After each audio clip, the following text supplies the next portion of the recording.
This is Dispatches from Myrtle Beach with Charles Neal and my son Link from Good Mythical Morning. How you doing, son? Doing good, Dad. Good to see you. Good to hear from you. And to make another episode. Oh, yeah. How you feeling? Yeah. We're doing pretty good. Doing pretty good, yeah. Now, we are both basking in the glow of successful Wolfpack basketballdom. Of course, when this comes out, the NCAA tournament is over, and but by the time we're recording this is like pre-Final Four, like right before that. So, but we are in the Final Four. Oh yeah, it's amazing.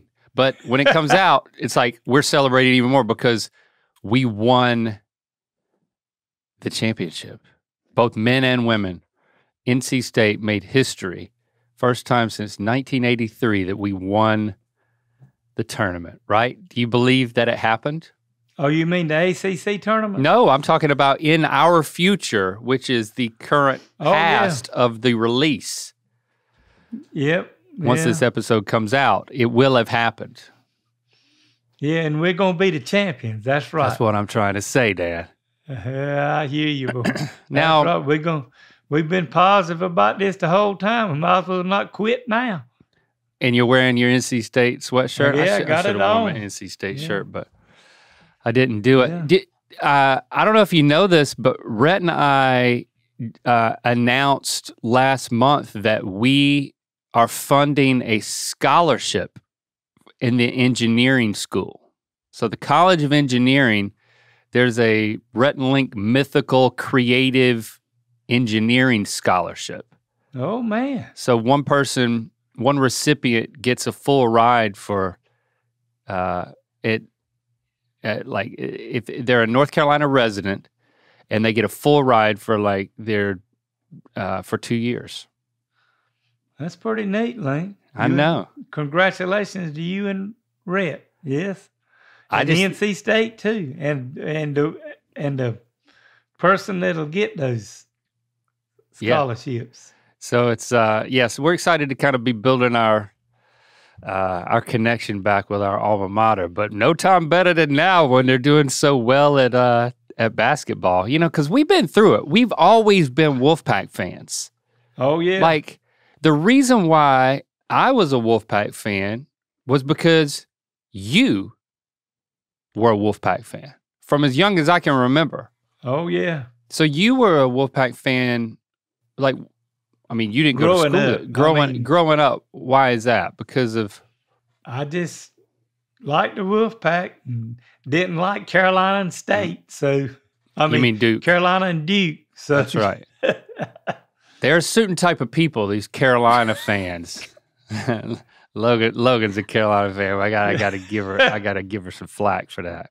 Our basketball, our football team not so much, but our basketball team sometimes don't get a lot of good calls from referees and stuff. We get the short end of the stick. Oh, you gonna make it about the referees, Dad? See, that's not, you can't do that. I'm just going, But we ain't had to worry about that with the way they're playing now. So I had to get back into it. You know, I would just say, you know what, I can't keep doing it. For years now, I was just like, I can't keep watching State disappoint me. And then I let it fizzle out.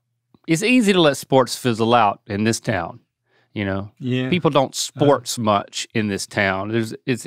Back home it's unavoidable.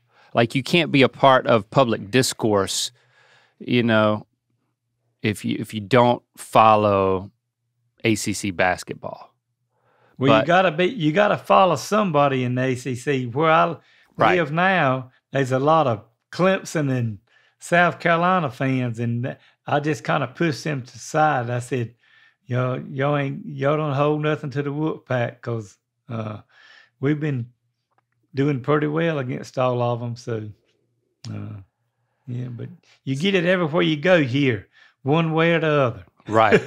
But they pulled me back in, you know, and it took a lot. And I'm kind of ashamed to say it, you know, that like I'm not a fair weather Wolfpack fan, but it's been tough. So this has been an absolute thrill. Like Rhett's been out of town, and when we watched the last game, we were on our group chat with our college buddies, and I could tell just by the way they were typing that they were like crying tears of joy. Like it just like they didn't even know what to type. They were like misspelling words and crying all over their phones. When State won the ACC tournament and they interviewed Burns on the TV, mm-hmm. that was what he one of his quotes was, "Well, I guess all these fair weather fans will come back and start watching this again now." That's exactly what he said. Got my number. But listen, I went through a lot of pain. I earned the right to step out for a little bit. Oh yeah. And and I'm back in. Well, we in. Yeah. So we'll see. We'll find out something the next time we get together and at the end of these podcasts, and we'll know whether or not we're the champions or not. But we're gonna make it all the way. It'll be wild.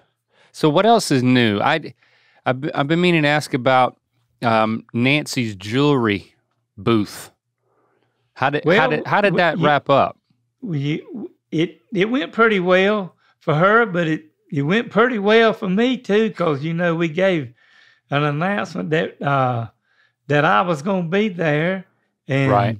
And then we didn't know if they were going to be here in time, but her jewelry and stuff went really well. But we got some new business cards.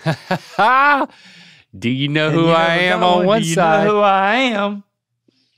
And I was giving them out at the now you do at her jewelry booth, and they were I got one too, Dad. Probably I don't know. I'll probably give out 50 anyway. I think it's a great card. People like them. Yeah, I like them. You know who I am? Now you do. Dispatches from Myrtle Beach. Knowledgeable, handsome, crazy, funny, father-son duo that are both really handsome. Have you ever seen a business card for a podcast? Neither have we, so we made one. And that's great. What's neat about it, Logan or whoever she had to do them, it's got that logo on there, and all they got to do is tap that thing, and it'll pull the podcast right up where they can get right into it. It's a QR code, Dad. It's a cute. You ever you ever used a QR code? Yeah, the QR code. Yep. Doesn't sound like you have used one? No, I have not. Wait a minute. I have used one in a restaurant before. No, let me rephrase that.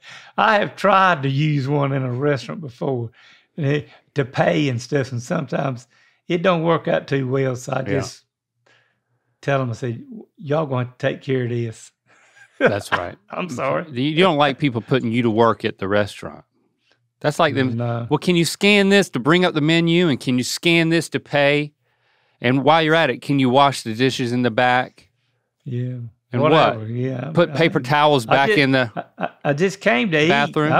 Eat. I'm gonna try to leave you a tip if you just take care of me. Exactly. I don't like to get put to work. We got a place out here called Hot Pot. Y'all got Hot Pot? No, I don't think so. Hot Pot is a place that you go and you pay them to let you cook. They have a pot full of boiling soupy water, and then they bring you uncooked vegetables and raw meat. Hell, if I'm gonna do that, I'm just gonna cook at home. Exactly. What's the thing where the Japanese chef does everything in front of him and he flicks the hibachi. The hibachi, that's right. Now that's different. Oh yeah. Now they're still cooking, and they're cooking right in front of you, and they're flipping shrimp into you. That's dinner and a show. And then they let you try to throw that thing up and crack that egg with the thing and catch it and make it go down. And the last time we went to Aruba, the second year we went, I cracked that egg and popped it right down on grill down there. So that boy said, "You're pretty good." So you could be a hibachi chef. Yeah, it's made its way to you. Well, no, I mean, I just helped. He was just messing with all us going around the table, letting us see if we could crack an egg and make an idiot out of ourselves. I think you would be a good hibachi chef. Hibachi. Hibachi, that's right. How about y'all? How about y'all? I'm doing good. How about y'all? Hibachi. How about, right. So you want to be a hibachi y'all chef? Yeah. How about y'all? Anybody else? Here, here's a shrimp for you. How about y'all? Y'all want a shrimp? Yeah. Deal them out. Yeah. I could probably practice and get pretty good at that. There you go. I like to cook. Yeah. You see that they have that onion volcano thing where it's like, oh, yeah. Yeah. You think you can do that? Yeah, I believe I can handle that. And you can still give out the business cards. Yeah. But do you still have enough of these to give out at random? Oh, yeah, I got about 900 left. Oh, good. Because you shouldn't give them out to people who do recognize you. Yeah. Well, I do. Hey, I think about that a different way. I think I tell people, I said, now, you watch the show. If you talk to somebody else about it, give them that card where they can watch it. Pass it along. Okay. Yep. Yeah, no, I don't just give it. And that's what they tell me. And then I say, you got some friends that don't listen to Dispatches from Myrtle Beach? And said, yeah. I said, well, tell them about it and give them the card. And that might help them get along with it. Yep. So I love how you're thinking. I mean, you really thinking like a hibachi chef now, and I love it. Okay. Rhett and Link just dropped some new swag in their GMM collection. 2 new pins featuring the cockatrice. Cockatrice. Okay. Okay. 2 new pins featuring the cockatrice and GMM logo sold separately, and 2 new apparel pieces featuring the GMM minimalistic graphic on a tee and a zip hoodie. Check out the recent additions now at mythical.com. Well, hey, you got me some updates on something? Which thing you want to update on? Well, I think I had a granddaughter to turn 21. Yes, and boy, did she have a party. I talked to her. I mean, yeah. So, okay, so you talked to her on her birthday. The party was Friday. That was Sunday. So then the Friday night was the party. And well, I'm curious what she told you, and then I can give you more of the details from my perspective. Well, I just because you had kind of told us you had told us where it was going to be to start with, and then it was raining or something, and she said, yeah, it was going to be at the Creative House, and where Rhett and I work. So you had to set up there, but said that all the people that came had she didn't really get into all the stuff that she might have got into to tell her granddaddy and Nana on her 21st birthday. But we did get into your daddy. Wasn't your daddy the DJ? And we said, did he wear that horn thing on top of his head like he wore in Texas? She said, no, but he wore a costume, and he said he did a great job, and we had a great time. Okay. So that's kind of what she told me. So she said I did a good job.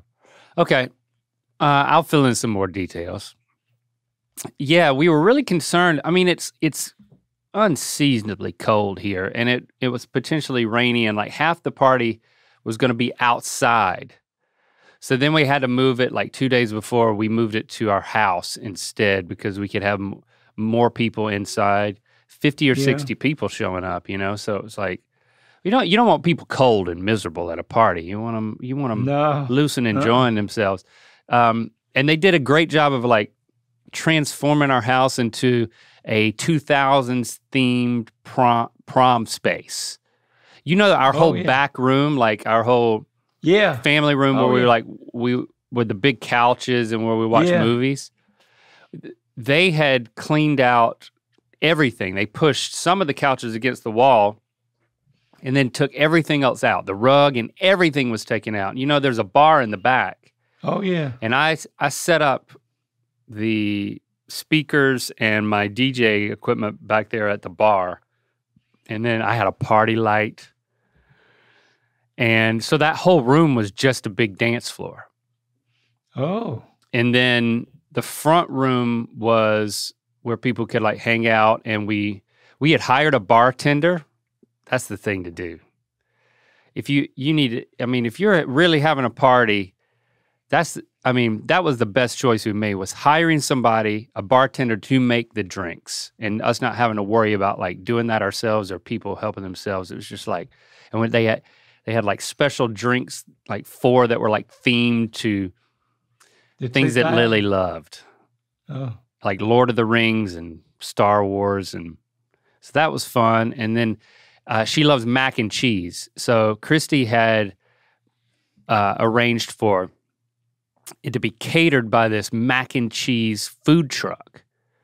Oh. So it was like normal mac and cheese, then there was like lobster mac and cheese, there was steak mac and cheese, and then like chicken parm mac and cheese. It's pretty awesome. Pretty awesome. So I wouldn't had anything I could eat though. You don't like mac and cheese at all? I know you don't love cheese, but no. That's pretty hardcore. Not long ago again, I just can't eat. But what did you try? With the lobster in it, you know, me and my daddy didn't eat no cheese. Yeah. And then I have come around and eaten some. And as a matter of fact, I ate some of Nancy's pimento cheese today on some ham left over from yesterday. But you'll eat pizza. Oh yeah. Well, that has cheese on it, Dad. It's just just something different. Or just about. I just can't. And Nancy had me try it somewhere or something not long ago, and I ate one mouthful, and I just give her mine. I said, "You just eat it." I said, "I don't." It's probably just something in my head, you know. Well, that. Well, Papa would not even eat pizza. No. Mm-hmm. So I will say that he didn't eat butter either. He doesn't like dairy products. No, hey, and he always told me the reason he didn't want much on cheese, but the reason he didn't like butter, because when he was younger, he had to sit there and churn that thing up and down from the milk to make butter. He said, "Yeah, I don't want nothing to do with this stuff." Yeah. You know, when he eat toast, it was dry toast. I thought, I got to have some butter on my toast. But don't do that hand motion on the internet if you can help it, Dad. What hand motion? The churning, that one. Yeah, the churning butter. Well, that's the way. If anybody knows about the big thing comes out, sits on the floor. It's got a cap on it. It's got a wood paddle in it, and it goes up and down like Dad, that. I'm telling you. So I'm trying to teach people stuff from the 1930s again. Okay. Well, I bet. But okay, I won't do that no more. Okay. Yeah, doing it with 2 hands doesn't make it better. Okay. The greatest thing about the party was not the DJ, which was notable, but it was the fact that Lily had all these different groups of friends, and she invited everybody from like her longtime homeschool friends. Like before she even went to public school, she had a few homeschool friends that like came out of the woodwork and showed up. Her high school friends, and then her college friends are totally different. And then even within college, she's got like her roommates and that group of friends. And then she has other friends that are off at college with her that she's met that are in different circles, that they actually all came into town and didn't even know each other, even though they all go to the same school. So it definitely made me feel very happy, first of all, that like Lily has a lot of good friends. Like she's made friends with good people. And then there's people in LA that like she's met through the internet, like through TikTok and Star Wars convention type fandom stuff. She met different groups of people. And pretty much everybody she invited showed up, even if they came from like 5 hours away. It's like people went out of their way literally to show up at her party. And so the turnout was like 95% of everybody she invited, if not higher than that.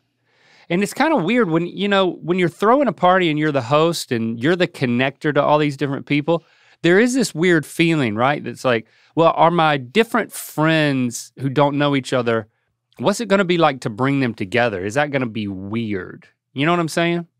Oh, yeah. But she was, she felt a little bit of that, she told me beforehand, but then everybody was super cool. I mean, I'm like, hey, the reason why they're your friends is the same across the board, so they're most likely gonna hit it off. And hey, a little mac and cheese and a little bartender to grease the skids, and there you go, everybody's off to the races. But Christy put me on the spot. I was back there DJing, and they were like passing out champagne glasses. She was like, we're gonna do a toast. I need you to give a speech, and I need it to be short, but I need it to be sweet. And I need it to be funny. And funny. But short. And she kept saying, keep it short, but make it sweet and make it funny. And do it in a minute from now. And I'm like, well, hold on, I'm in DJ mode. I need to get a couple of songs out of the way.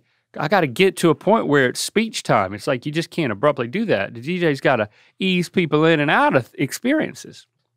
And she said, the champagne glasses are all passed out. Do it now. I'm like, well, dang.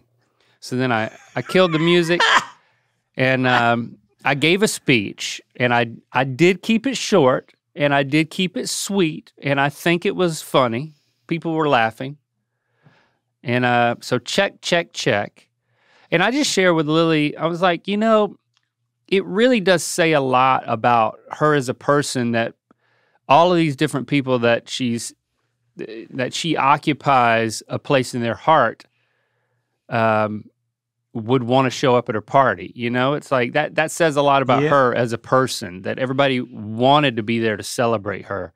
And I was just really proud, you know, that that she's at this point in her life, that she's this young adult and she's starting to make her way on her own. And the friends you keep matter a lot, right? That's right. Yeah. And so I was really proud of her, and also relieved that she's gotten to this point in her life, and everything's going good. Everything's going good.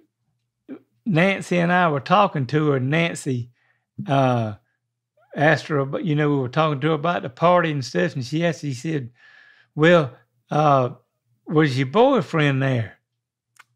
Uh-huh. And she said, he and I are not dating anymore. She says, I'm dating several boys now. And I said, you go, girl. You're a lot like your granddad. Nana didn't remember that, huh? Or was she just seeing what she would say? We didn't know that. Oh, you didn't know? That her and her boyfriend, or used to be boyfriend, that they had split ways. So yeah. That was our first time finding about that. Greener pastures. Hey, when you're 21, you can skip around, I'm telling you, till you find the right one. That's what you and Christy did. Yep. Well, I didn't date a lot. I did not date a lot. I never dated two girls at once. I will tell you that. So. Well, I can't say that. I know you can't. What's the most you can date at once? Non-exclusively. At least 3. At least 3. Yeah. Like that was like your minimum? Well, I don't know, but I probably kept 3 all the time, different places. You know, you can't have them in the same town, but yeah. Okay. Lillington, Sanford, Andrew. And then what's the most you can have? If it's at least 3, what's the range? Well, you'd probably be, I don't know, 3'd probably be, you'd probably be pushing it. You'd probably have to kick one to the curb to pick another one up. So 3 would probably be it. Okay, the minimum and the maximum. Yeah. Well, you can keep talking to Lily about it because, it doesn't impact me anymore. I can't give her advice on how to date multiple people at once because not from experience. Maybe she don't need to be talking to me about it, periods. I think she's doing pretty well by herself. Yeah, okay. I mean, she's made it to 21, and I think that I'm proud of her, and she'll be quite all right with whatever she figures out she wants to do. I'm very proud of her, and I think she was proud of me as the DJ. Well, that's good. I need to ask you about something now. Okay. I'm calling this belly button gate. Do you know what I'm talking about? Has Logan told you about what's buzzing around the internet? Me in a little bit, yeah. All right, so you tell me what you know. I know that there's been some people that don't think that I have a belly button. Because? I don't know why they don't think I got one, but the main reason I know that I kind of looked today at a picture of me and something, and the reason they can't see that I got a belly button is because there's too much hair around it. So, hold on. There's this picture, the picture that you showed on the show of when you did not win the sexiest man alive sexiest man on the cruise ship competition. Yep. And people were saying you don't have a belly button. And I'm looking at it right here, and I mean, there's a dark spot, but there's a dark band down there at the bottom of your belly. Is that dark spot, you're trying to say that's a belly button? No, I got a little mole that's right above my belly button. Okay, so that dark spot is a mole? That dark spot right there is right above my belly. Where that little line goes down my big belly on that picture. You don't have a belly button in this picture, Dad. I don't know what happened, but do you have a belly button? Oh, yeah, I got a belly button. You want me to show you? Yeah, I guess so. I mean, we have to know because people think that you are an alien. They think you didn't come from a... I don't know if y'all can see this or not, but I got a belly button. See it right there. Oh. Move your... It's kind of a Audi. Yeah. Yeah, there it is. See, and there's the mole right there. Oh. Got a mole right there and follow it down to my belly button. Yeah, okay, yeah. Got the mole right there and go down to my belly button. Your belly button is it's not dark. There's no depth to it. It's like, it's very shallow. I reckon I got an Audi. Don't you have innies and Audis? Yeah. It's not an Audi. It's like both. It's like both at the same time. Hey. You have an innie, but there's an Audi inside of it. Yeah, that's right. Okay. That's why that in the picture. If that don't make the top 10, I'll say to hell with it. The top 10 of what? All our podcasts. Oh, okay. Yeah, if we rank it, that was a moment right there. You digging in your belly button. I mean, you want to see mine? Yeah. Okay. Here we go.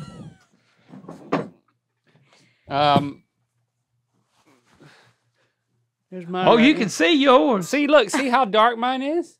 Yeah. See, I have an innie. But you ain't got no hair there because you had it stripped off one time. No, that's not why. I do have some hair. Yeah. I mean, you have hair all everywhere, man. I don't have all that. See, look at that. You can see it from the side. You can see it from this side. Well, you can't see mine like that. See how dark that is? Yeah, but you're still fit and skinny. I ain't. Okay. Well, now that we got that out of the way, the internet can stop their speculation. You were connected to your mother via umbilical cord. You are a Homo sapien. I didn't know where that was going, but yes, I am. You're not grown in a petri dish. Yeah, that's right. Wow. Yeah, but we need to get some depth in that thing. You need to your belly needs to get bigger so that the hole can be deeper. Oh no, I don't want that. I don't have to buy all new pants and everything. I kind of like being. You like trying to stay where I'm at right now. Yeah, you're in a good spot. You'll get to figure this out in about 30 more years. You don't worry about it. You'll look back on this and say, I remember when Dad said, I told him he ought to be getting a little bigger down there, and now I understand why he said he didn't want to get a little bigger down there so he could still get his 36 pants on. Oh, okay. All right. Keep it 36. Yeah. 36, 24, 36. Wow, that's my dad. You're a brick house, Dad. Link, I'm thinking about mixing up these outros up a bit. So Myrtle Beach, make sure you stick around until the very end. It was fun having you all here with us today. We'll be back next week for another one. Don't forget to follow and subscribe wherever you get your podcast and on YouTube. And while you're at it, rate and review us on Apple Podcasts. If you got a question, comment, or story you'd like to share with me, email me at ratherbeshagging53@aol.com. And y'all have a great rest of the week. We can't wait to boogie with your brain waves again next time. Oh, is that what it was? That was it? Yeah. Boogie with your what? Boogie with your brain waves again next time. All right, there it is. Yeah, I'll hang on for that. Okay. All right, I'll boogie with your brainwaves next time, Dad. Okay, we're gonna boogie next time and get the brainwaves going. So y'all come back and see us next week. All right. Love you, son. Love you too.